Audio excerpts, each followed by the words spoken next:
Bulletin کا آغاز اہم خبر سے۔ لیفٹیننٹ جنرل ریٹائرڈ فیض حمید کے خلاف جنرل کورٹ مارشل کی کارروائی شروع کر دی گئی۔ ISPR کے مطابق لیفٹیننٹ جنرل ریٹائرڈ فیض حمید کو فوجی تحویل پہ لے لیا گیا۔ ریٹائرمنٹ کے بعد متعدد مواقع پر آرمی ایکٹ کی خلاف ورزی کے واقعات بھی ثابت ہوئے ہیں۔ سابق director general ISI lieutenant general retired Faiz Hameed کا court martial. Pakistan army act کے تحت تعدیبی کارروائی کا آغاز۔ سابق DG ISI کو فوجی تحویل میں لے لیا گیا۔ ISPR کے مطابق سپریم کورٹ آف پاکستان کے احکامات پر سابق DG ISI کے خلاف شکایات پر تفصیلی تحقیقات کی گئیں۔ لیفٹیننٹ جنرل ریٹائرڈ فیض حمید کے خلاف ریٹائرمنٹ کے بعد آرمی ایکٹ کی خلاف ورزی کے واقعات بھی ثابت ہوئے ہیں۔ ذرائع کے مطابق فوج کے کڑے ترین احتساب کے عمل کا کوئی ثانی نہیں ہے۔ فوج ایک ڈسپلنڈ اور منظم ادارہ ہے اور ہمیشہ اپنے تگڑے انٹرنل اکاؤنٹیبلٹی کے میکنزم کی وجہ سے جانا جاتا ہے۔ 9 مئی کے واقعات کے بعد بھی پوری قوم نے دیکھا چند ہی دنوں میں ذمہ دار لوگوں کو سزائیں سنا دی گئیں۔ اسی طرح پہلے بھی کئی سینئر افسران کو آرمی رولز اور کوڈ آف کنڈکٹ کی خلاف ورزی پر سخت سزائیں دی جا چکی ہیں۔ فوج نے ایک بار پھر واضح طور پر ثابت کر دیا ہے کہ کوئی بھی شخص چاہے وہ کتنے ہی اونچے عہدے پر کیوں نہ ہو قانون سے بالاتر نہیں ہے۔ پاک فوج کا شفاف اور کڑا احتسابی عمل حقائق اور ثبوتوں کی روشنی میں معاملات کو قانون کے مطابق سختی کے ساتھ نمٹاتا ہے۔ خالد محمود، ایکسپریس نیوز، اسلام آباد۔ پاک فوج میں خود احتسابی ایک سخت، کڑا مگر شفاف عمل ہے جو ہر وقت جاری رہتا ہے۔ اس میں کسی قسم کی تفریق نہیں کی جاتی۔ اس بارے میں DG ISPR lieutenant general Ahmed Sharif Chaudhry اپنا موقف دے چکے ہیں، آئیے سنتے ہیں۔ پاک فوج میں خود احتسابی ایک سخت، کڑا مگر شفاف عمل ہے، ایک خودکار عمل جو ہر وقت جاری رہتا ہے۔ اس فوج میں ہر وقت یہ خود کار جو نظام ہے خود احتسابی کا، یہ سب بھی چل رہا ہے اور چلتا رہتا ہے۔ کوئی بھی قواعد و ضوابط کی خلاف ورزی ہو، کسی قسم کی کوئی کرپشن ہو، کسی قسم کا بیڈ ملٹری آرڈر اور ڈسپلن ہو، تو یہ احتساب کا نظام ایکشن میں آتا ہے اور اس کے اندر کسی قسم کی تفریق نہیں کی جاتی۔ بلکہ اگر زیادہ سینئر رینک اور ہائر رینک ہو تو یہ جو ہمارا اکاؤنٹیبلٹی پروسیس ہے it comes even more harder, because it is expected کہ جو لوگ سینئر ہیں ان کو زیادہ سمجھ اور عقل اور زیادہ ذمہ داری ہے۔ جو جونیئر رینک میں بچے ہیں، جو جونیئر آفسرز ہیں، ان کو تو آپ کچھ مارجن دے سکتے ہیں لیکن سینئر رینک پہ ایسے نہیں ہو۔ تو میں آپ کو یہی بتانا چاہ رہا ہوں کہ we have a very robust internal accountability system which is working all the time in different domains وہ کام کر رہا ہوتا ہے۔ تو we are very proud of our accountability system and we have it firmly on rooted۔ صرف اور صرف important point to note also is this کہ ہمارا جو accountability system ہے یہ الزامات پہ کام نہیں کرتا، یہ حقائق پہ کام کرتا ہے۔ وزیر اعظم کے مشیر رانا ثناء اللہ کہتے ہیں کہ پاک فوج میں احتساب کا عمل بہت مضبوط ہے۔ ہاؤسنگ سوسائٹی کیس میں متعدد بے ضابطگیاں سامنے آئی ہوں گی۔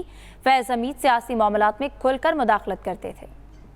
پاکستان کی تاریخ میں میں سمجھتا ہوں کہ اس طرح کے کوئی ایک آدھ واقعہ ہو تو ہو، ورنہ اس لیول کے اوپر، اس سینئر لیول کے اوپر جو ہے وہ عام طور پہ معاملات کو جو ہے وہ سبسائڈ کر دیا جاتا ہے۔ تو اس سے ایک تو یہ بات ثابت ہے کہ آرمی میں، پاک افواج میں جو احتساب کا عمل ہے وہ بہت مضبوط ہے، اور اگر کسی کے خلاف کوئی بات سبسٹینشیٹ ہو جائے تو اس کا عہدہ یا اس کی حیثیت کچھ بھی ہو تو اس کے خلاف جو ہے وہ دیر آئے درست آئے۔ سینیٹر فیصل وابڈا کا رد عمل، کہتے ہیں کہ پاکستان کو نقصان پہنچانے والوں کا ٹھوک بجا کر احتساب ہوگا۔ یہ تو صرف آغاز ہے، بڑے بڑے بت گریں گے۔ PTI اور ان کے بانی اب زمین پر لیٹ جائیں گے۔ دیر آئے درست آئے۔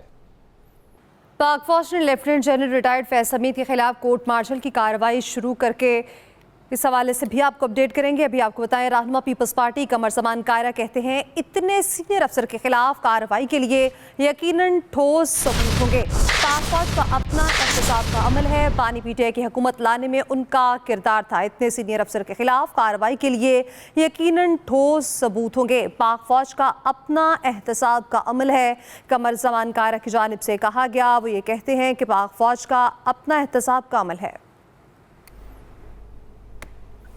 قومی اسمبلی کے 3 حلقوں میں دوبارہ گنتی کے معاملے میں الیکشن کمیشن کا فیصلہ سپریم کورٹ نے نون لیگ کے عبد الرحمان کانجو، اظہر قیوم ناہرہ اور ذوالفقار احمد کو